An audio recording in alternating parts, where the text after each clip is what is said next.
BHMSD podcast. Welcome to episode 6 of the BHMSD Row Report. I'm here at Bluffton Harrison Middle School with middle school principal Mr. Rick Metler to share with us some information about the upcoming Riley Week activities we have this month at Bluffton Harrison Middle School. So thanks for joining us. Thank you very much for having us. Traditionally here we have Riley Week the week before Christmas break. Just before we so wrap the it's kind of how we wrap up our semester, yeah. And kids, it's a lot of activity, but for a great cause, obviously, for Riley Children's Hospital. So what are some of those things that happen for students in the weeks leading up to in preparation or even during that week? Well, historically, we go back about 34 years, so this will be year 35. My records are showing 89, 90 school years when we started. Joe Ogden would have been the principal back then. Joe was very involved on the Riley board for educators. That was really how our middle school got linked up with Riley Hospital. And here we are 35 years later. We've had a myriad of different activities over the years, but we've got a couple of staples here that have kind of consistently been the case. We will spend the week wrapping up the semester, but primarily celebrating our kids. Yeah. We will really celebrate and talk to our kids about what they should be thankful for and be thankful for one another. And one of the pillars of our school is to get our kids to understand community service and what that means. So this is a avenue by which we can give back, and we do use a little bit of a hook, I'm not going to lie, to get the kids involved. We'll give them a variety of treats and snacks and specialty items all week that they can enjoy while they're coming to school here, and then we'll have a couple of larger scale projects or participation. Our 8th grade will do cardboard boat races down in the pool one day. That's a lot of fun. And I think we'll see a little bit of that later on in the episode with some video of the race. We've done that for about 5 years now. The 8th grade kids really enjoy that. That's kind of a hoot. And they take that from just design and everything. They do it all. They'll design them all. Some are very, very well thought out. Some are not, and sink literally as soon as they get in the water. Some range and buoyancy. There depending is on the engineering involved. Yes. But it is a lot of fun. The kids have fun, and then we'll culminate the week with our talent show, which is something Kathy Micklish, who is a former teacher here, was very instrumental in getting started probably 15 years ago now. But we do a talent show, not because we have phenomenally professionally talented kids, but because we just want to celebrate the talents our kids do have. And one thing I think that has been great over the years is the kids are very supportive of one another. It's really a cool 2 hours right before we end up Riley Week. So it's great that we have all these different activities that have kind of built on the legacy of these former educators that have been here and put in a lot of work and effort to get things rolling, and then being able to see that continue forward. Very much so, and everybody has a Riley story. Next Monday morning, I'll meet with the entire student body, and I'll ask the kids how many of them have been to Riley Hospital or have had a sibling go to Riley Hospital. And the overwhelming majority of kids will raise their hand. Riley Hospital touches an awful lot of people, not only in Indiana, but here in the Midwest. So for us to be able to personalize it to that point, kids feel like they're working or they're giving to their brother or their sister or their cousin. And then there's no doubt we had a student here who went through some rough situations, diagnosed with leukemia in the 4th grade. That was Corey Betts. And Corey worked his way through. He had beat it. He was in remission. And then it culminated, really, was Riley Week of Corey's 8th grade year. He played in the boys basketball versus the faculty game that was part of one of the big activities we used to do. And Corey was great in that game, and things were going really well for him. And then during that break, he started having some pain in his leg again, and Corey ended up back in Riley Hospital, and he never got back out. And Corey passed in June of that year. And ever since then, that touched a lot of course, there's not as many left, myself and a couple of others, but we still carry that on, and we'll have a video, a little Corey video that will show the kids as well. But most importantly, we want the kids, to just take a moment and take a week and have some fun with their teachers. Yeah. Teachers have fun with kids and do it for a good cause. And you had mentioned earlier, it's really a springboard into service, into that community service aspect, and to launch them from the middle school and as they move into the high school and beyond, to kind of recall back to those moments of generating goodwill and doing service as part of a community. And we do. I mean, we use a hook. I'm not going to hide behind that. I mean, we'll let the kids have a variety of snacks and different things that they can purchase, and those proceeds go. But the bigger message is still the bigger message, and I think the adults in this building do a great job of communicating that to the kids, and I think the overwhelming majority of our kids get that messaging. Yeah, our staff-student relationships really start to shine in this kind of week, where you really see those kind of the committed staff that we have to serve our kids. Yeah, for sure. And it's ironic, but a week ago I just had a meeting in this very room, and where the seat I'm sitting in was a former student. And when I asked her what her favorite part of middle school was that she remembers, it was Riley Week. Right. So there's a lot of life lessons we can teach kids, and sometimes we have to get creative in how we get them hooked. Well, I look forward to seeing the talent show this year. It's always on my calendar to make sure I am here and to take in not only the talents of our students, but most oftenly there's some staff participation in the talent well, there show is as staff well. participation. So I'm not sure how much talent there is, but they do, and it's a big deal. Yeah. The fact that so many of our staff interact with our kids, those make lifelong memories for kids, and that's a huge plus. I just want to add, finally, at the talent show then is typically where we award winners. We'll have winners, first, second, and third. We'll have a People's Choice Award. A lot of times those kids, they win money. We have sponsorship or a variety of ways that we can award those kids with dollars that they can use at Christmas with their families.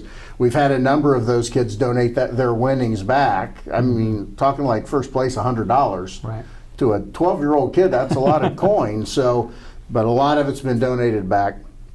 We have Rick Elwell, a stylist, has been wonderful over all these years. He comes in and he runs the sound system. We would really have a hard time doing it without him. Jeff Kokenauer comes in and does the PA now. We've had a variety of other people. So all that's a positive. And then we unveil the amount of money that's raised for the week. So through the 34 years so far, we've contributed a little over $157,000 to Riley Hospital from this building. So it's a long legacy. It's not just mine. It's a lot of people in place, and hopefully it'll be something that carries on, for decades to come. Yeah, I think most definitely the foundation has been built, and that culture is in place. Be hard to get rid of it now, I think. And it's a great thing that it's there. Yeah. So, okay. Well, thank you so much for joining. I know we're going to pop into some other spots of the middle school yet this episode, so stay tuned, and we'll check out some more activities of Riley Week. So far it's been a really good transition.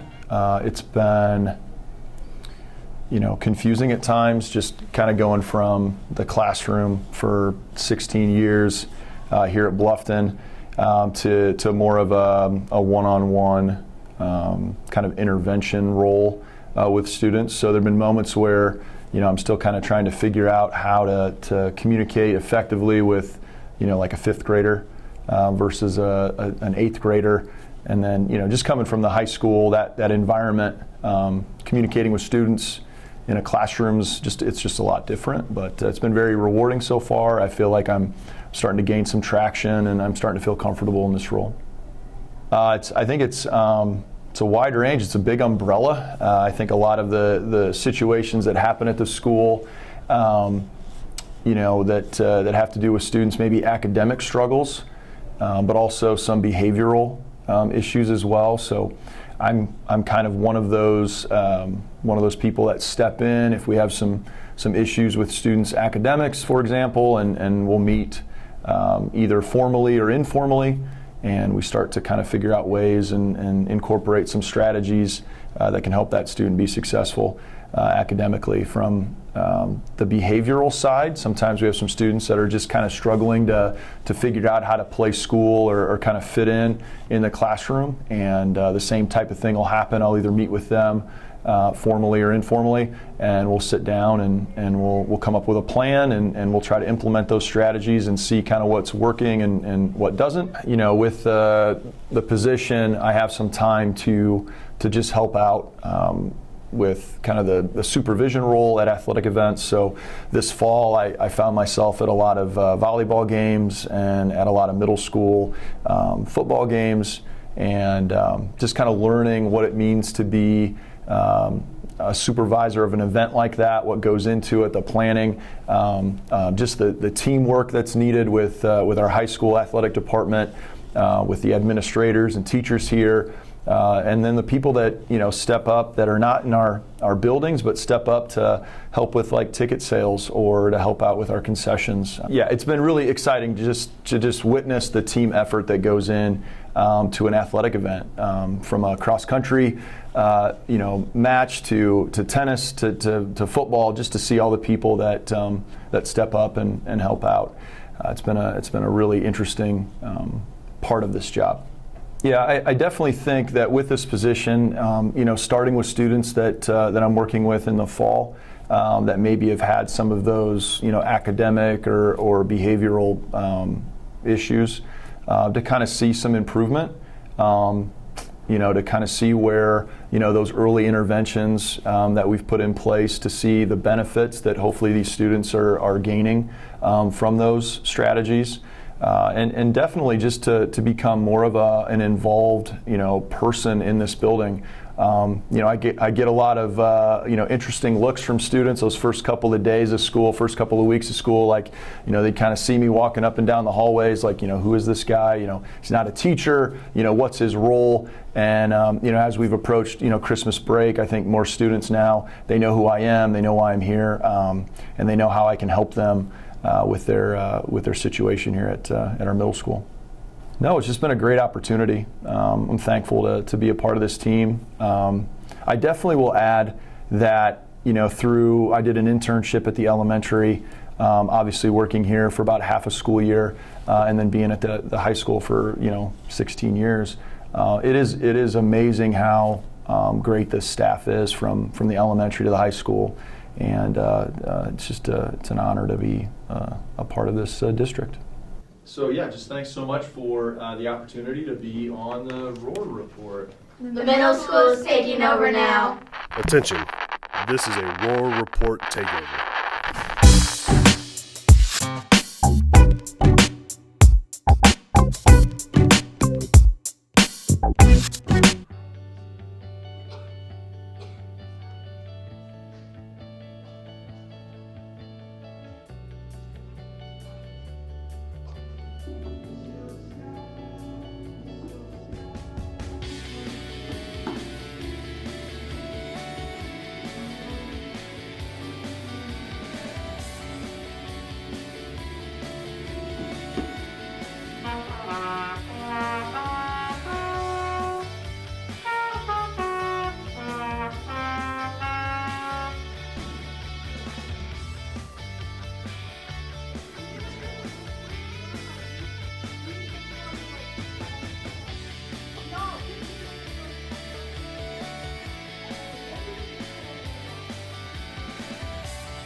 And if you notice, if you look at their belts, it says World Boat Champion rather than just Riley Week champion. They're champions of the world. On December 7th, Miss Allspaw was surprised with the award for Indiana Academic Coach of the Year for the middle level division. Way to go, Miss Allspaw. So this is Jill Slinker from ISB from the state. Yeah, she's here with a little presentation for you. Well, Carla, congratulations. When people see me about this time of year, they're like, wait a minute. You have been named the middle level, junior level academic coach of the year for the state of Indiana. Thank you. Susie nominated you. Thank you. So there you go. Thank you very much. We were very impressed by your record the last 6 years as an academic Super Bowl social studies coach. Got And smart the kids. kids, well, yes, but that would work 1 year or 2 years. But continuing the process all the way through and having such success at such high level for the straight years is Pressure. that When you build a winner. that speaks to the coach. Well, thank you. And as a former coach, I know how hard that is to do. And I was actually a social studies coach for a while too. So I recognize that is a difficult challenge. And we congratulate you on that. Well, thank you. Having them so many years in a row, it's always fun to learn all the different topics, but those are some diverse topics to get your kids to get excited about, right? And to spend all of the time researching. So we congratulate you on your success in doing so. Well, thank you very much. Yeah, what an You are honor. very welcome. You are very welcome. On this Alumni Spotlight, we have Miss Britterman and Miss McKinley. What year did you graduate, and what activities were you involved in while studying here? You want to start? Sure. Go for it. We're gonna hold it. We both graduated in 2015 from high school, and then we both played basketball and softball together all 4 years. Mm-hmm. It was great. Yeah. Then we went to Ball State and also got randomly placed our rooms right next to each other freshman year, just by chance. Both selected random roommates. Both ended up in the same hall, which we thought was kind of weird. And then we got there, like, oh, Right what's next up, to each neighbor? other. Yeah. Literally It was- next door. It was meant to be. It was great. Perfect. Did you always know that you wanted to be a teacher, and was there a teacher who inspired you? I don't know. I feel like I was all over the place. But it's funny because in 8th grade, our teacher made us write letters to our future selves. And in my letter, I found it senior year, they gave it back to us, and I had written in my letter that I wanted to be a teacher. And by that time, I had forgotten that I had even written that. So I guess the answer is yes. Yeah, same for me. I think I started out wanting to be like an art teacher, and then like a kindergarten teacher, and finally ended up in like the upper elementary age, which fits because I ended up in 5th grade. A teacher I had in elementary school, Mrs. Warner, was super influential. Had her in 2nd grade, and all of her stuff that she did with us stuck with me. And then Mrs. Shantz at the high school was a big impact for my career choice as well. Now it's weird because we have her son in class, too. Yeah, like we're colleagues and we go to meetings together, and it's like, oh yeah, I had you in class, and now we're working in the same district, so it's pretty crazy. You're professionally emailing me. I feel like I'm in trouble every time, but yeah. Yeah, it was pretty cool. Mm-hmm. What do you always enjoy about working at Bluffton Harrison Middle School? Honestly, Miss Brennan. I mean, Miss McKinley helps, for sure. I don't know. I think a lot of people throw around, like, in their work environments, how it's like a family, but I truly think that's what Bluffton Middle School and the district really is. And maybe it does help that we grew up with a lot of these people, or we played sports, or we have friends and family from the town that work here too, but it's a tight-knit group. It makes you feel, welcomed and supported every single day here. Yeah. I think each grade level team is also super close. Like my 5th grade team, like we're friends, we work together all the time, but they're just so supportive, and we have a lot of fun here. I mean, I think it's pretty clear, even by today's activities, Riley Week and everything, and it's just a lot of fun. It's a great supportive environment. Mm-hmm. What advice would you give? What advice would you have for a current student? Oh man, that's a tough one. That is hard. There's so much you could do. I don't know. I think a lot of middle schoolers here specifically I feel like they're afraid to reach out for when they need help. I feel like your ability to network and have that close group of people like we have here and with our staff is what gets you through life, and that just if you need someone or you need help, just reach out, because every single person here in this building would be more than willing to help you. For sure. Just keep going, work hard, and you'll be just fine. Yeah.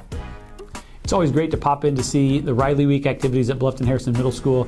And as you can tell, our students are very passionate about the work they do and obviously taking over this month's episode of the Roar Report.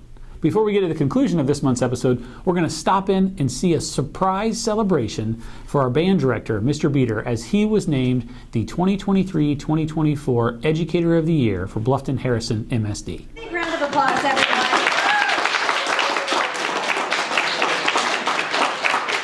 Got some goodies here for you. Mr. Beater, he's a great representative of the teachers we have here, and he'll be a great representative as the Educator of the Year for Bluffton Harrison. That's great. Thank you. Great. Appreciate that.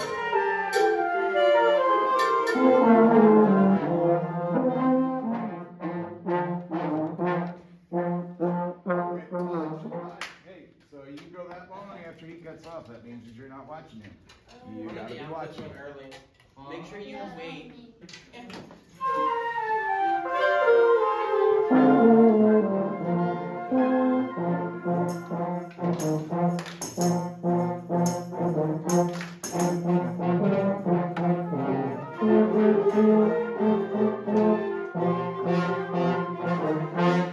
My name is Christopher Cortez and I'm a senior. I like best about Mr. Beater is that he's always willing to go through the struggles and work to just get to that end result. Some fun things I've done in his class has been marching band, obviously. I think that's probably the highlight of my days when we have it.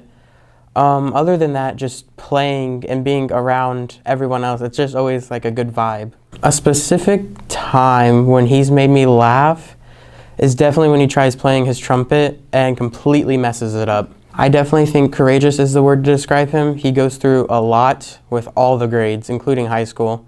So I definitely think that it takes courage to go back every day and just do it over and over. I think he's deserving of this award because, I mean, obviously he's been around a long time. He's impacted a lot of students' life, and he's just overall a good mentor for a lot of us students. He's doing his job well. I definitely think that he's really good at what he does. Thanks again for joining us for this month's episode of the Roar Report. As we leave and get ready to head into our winter break, I want to wish you a very Merry Christmas and Happy Holidays and a safe New Year. And just as a reminder for a couple dates, looking at our school calendar, the first day of winter break will be Friday, December 22nd. So we'll have no school on Friday, December 22nd, and we won't return to school until Monday, January 8th. On January 4th and 5th, our staff will return to school, and they'll be working on some training together on that Thursday and Friday before welcoming students back to our second semester on January 8th. So enjoy time away with your family and friends, and we look forward to seeing you back in January 2024.